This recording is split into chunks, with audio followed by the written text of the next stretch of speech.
Hey, Chaos Crew. Welcome to Faithfully Chaotic. I'm Destiny, and today we're diving into how I've seen God show up in seasons that felt confusing, painful, or out of control. And y'all, to start off with, I am going through it. My supervisor's last day was this past Friday, and I've been working with him for like 3 years. 3 freaking years, and he's leaving me. Well, he's already left me. He's gone. He's not coming back.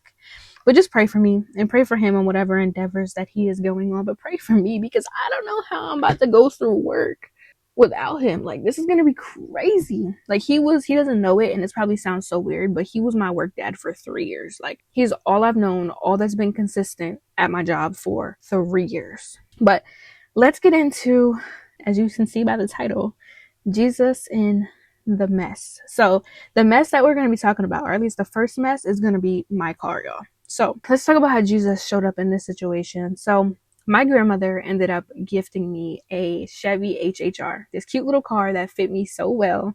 It was so tiny but so cute. And she gifted this to me because she ended up getting a new one herself.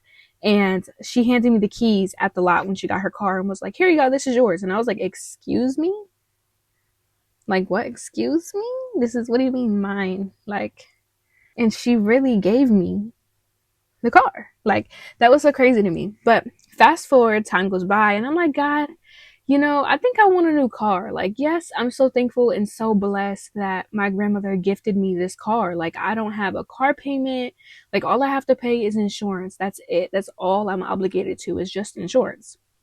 And it was great, like putting gas in the car, of course, and maintaining car washes, stuff like that. But other than that, I had no other, like, I'm not paying for the car. And it was great. But I was like, God, like, I'm just ready for a new car. Like, this car doesn't fit me anymore. Like, it makes weird noises and it just like drives a little weird. And I could just feel God kind of being like, okay, in a way, but like a silent okay. And I took my car one lovely morning to go get an oil change. And God was testing me this morning on so many different occasions. But the first one being that I got to my uncle's shop. I was like the second one there because he starts oil changes. You come in, you get put in a line. Whatever place you're in for an oil change, that's when you get your oil change. So I was second in line, and my car did not get touched until he basically pushed me to the very last spot. Y'all, when I tell you I was so heated, like, I just wanted to go home and get in my bed. I was so tired. Like, it was so bad that it was summertime and it was hot. I went out to my grandmother's car and took a nap in the heat with the doors closed, windows up. Like, it was that bad. So I'm sitting there and I'm laying there, I'm taking my nap or whatever. It's been hours. And I get up and I was like, okay, let me go check on my car. Well, I get over there to my grandma and she says, "Rob has something to tell you about your car." I believe this is how it went. Don't, not verbatim. But he told me that basically I need a new engine. And at that point, I was like, God, please be so for real right now. Like, what do you mean I need a new engine? Like, I haven't had this car for that long. Like, when I got it, it made a weird little like jerking situation. He's like, "Yeah, you need a new engine." And I was so confused because he said I changed, the oil got changed. But I guess one of my cousins that works for him ended up not checking a certain thing. He went over it all fast and completely missed something. And he said, like, that was his fault. He should have caught that. So he told me that my car will only run for so long. It might run for as long as I need it to. It might shut off tomorrow. Like, who knows? And I'm like, God, please, because I'm not trying to be stranded on a highway. I'm kind of upset, but at the same time, as I'm leaving there, like, I can feel God just saying, be patient with me. Like, wait for me. Wait on my timing. Like, I'm not going to leave you stranded anywhere. I'm here. I got you. Like, and I just felt that in my spirit.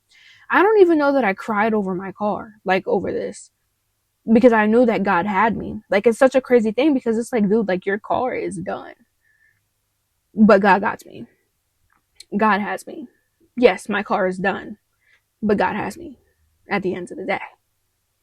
So fast forward to not even too long later, I go with my bonus mom and my dad, and they take me to a car dealership. We went to the Nissan up in Dover, and we were looking for cars. We were there for a few hours and just looking and test driving and doing all this thing. And I was like, Like, I can't find the right car for me, all this other stuff. And then finally get a car, and I'm like, yeah, it's all right, but let's see what the financing is. So they said I needed a co-signer because I didn't have, like, I had credit, but at the same time, it was basically just student loans and stuff. So I didn't have like real credit. And so my dad decided that he was going to try to co-sign for me. And he did, and it came back that he couldn't because he didn't have the best credit either. And then they basically kind of told me, like, okay, we can't do anything for you. Like, there's nothing we can do right now. Come back later on. We can see what we can get and stuff like that. Because I wasn't trying to put too big of a down payment on. I was going to trade in my car, of course.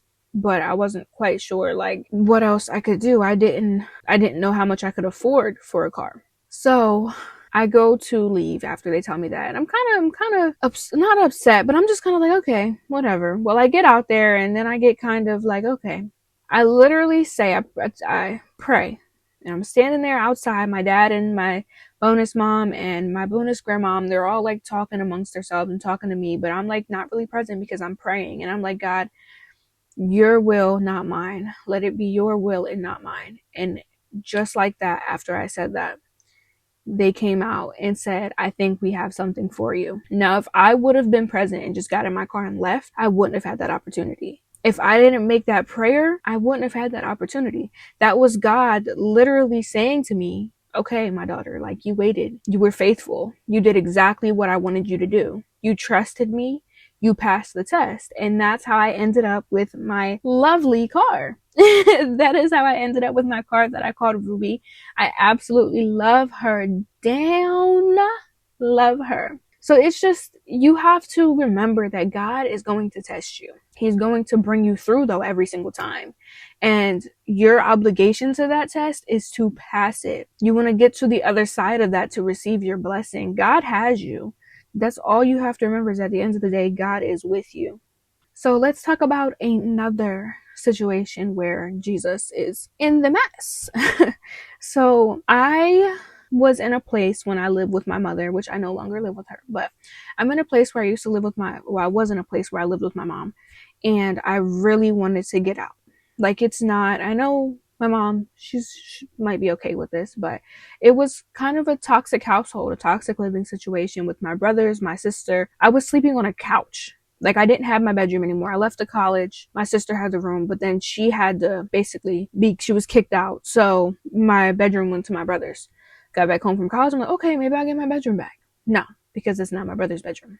So I'm sleeping on the couch. And I'm like, okay, Lord, like, I cannot do this. Like, I need to get out. I have no privacy. I have no space. Like, I cannot with this. And I'm like, God, please, please, please, please, please get me out. Like, I need my own space. I need my privacy. I am a woman. I need my own space. God's like, okay, but I need you to be patient. I need you to wait, please. And I'm like, I don't want to wait, but I'm going to be faithful and I'm going to wait. And lo and behold, I go and I have my granny ends up passing away. And it was the same day that I had to have surgery. So I went and I had my surgery and I came back here, actually, because I stayed at my granny's house. And I ended up staying here, for my whole recovery. My full recovery into another surgery. Stayed here for that recovery as well. It got to the point where I was praying and I was like, God, I really want to stay here. Like, I love it here. I'm in a bedroom here. There's a bathroom here that I don't really have to share with too many people. It's clean here. It's lovely. Like, it's nice. I have privacy here. It's quiet here. That's the other thing, is that there was so much chaos. It was so loud in that house all the time that being in a place of silence just felt so different, and it felt so nice. Like, there'd be days when I'd be here and there's nobody here and it's so quiet and I'm just like relaxing because it's just me and it's silent. Like, it felt weird, but it was so nice. Fast forward a few months, I ended up getting this check in the mail for, I don't know if anybody remembers this, but we got a check in the mail for like $300 for gas or something. And I didn't spend it. I saved it. And I didn't know what I was saving it for, but I did. And I'm sitting in here in this room And mind you, a few days before this, I actually ended up taking all of my stuff back home to my mom's house. Like, well, not all, but like half of my stuff back home to my mom's house, because my grandmother had mentioned that my uncle's probably going to be wanting me to go soon. So I took my stuff and I took it back. The day after that, I'm sitting here in my room on the phone with my boyfriend at the time, and I'm chilling and I'm just talking to him and doing whatever. And I hear my uncle call my name. And I'm like, okay, he's going to tell me to go home. He's going to tell me it's time to go. And I have all this anxiety, and I just hear this, there's just this peaceful, inaudible voice that just tells me, this is what you prayed for. Calm down. And I'm like, what? And it's like, this is what you prayed for. Relax. Like, relax. So I go out there and I talk to him, and lo and behold, he's wanting me to move in. When I tell you, God showed up and showed out twice. The car was after me moving in, but just the fact that God showed himself and talked to me. He talked to me. It was such a twice, mind you, twice. So it's just an amazing feeling to know that Jesus is in that mess with us. Like he's never leaving us. We move from him.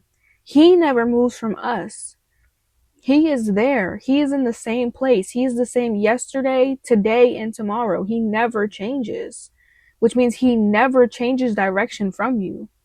He is here. He never walks away from you. You walk away from him. Yeah, one funny thing though about living at my mom's house was that my youngest brother is oh my goodness, he used to be I don't even know. He was a terror. He was a terror. Dude, he would run around. When he gets mad, he would flip chairs and throw tables. Like, I'm talking whole dining room tables, whole dining room chairs. Like, dude would go outside and do pull-ups on a satellite dish like he was in prison. Like, he was a mess. I love him, but he was such a mess. Does anybody else ever need a break from their family? Answer me that, please. Please. Because when I tell you, that break was definitely needed. And although it's a permanent break, it's very much needed, because now I'm so much closer to my mom. I'm closer to my mom than I ever was. Like, of course, there's no closer than the womb, but outside here, me and my mom, we are best friends. I love that woman. There's nothing in this world that I wouldn't do for her.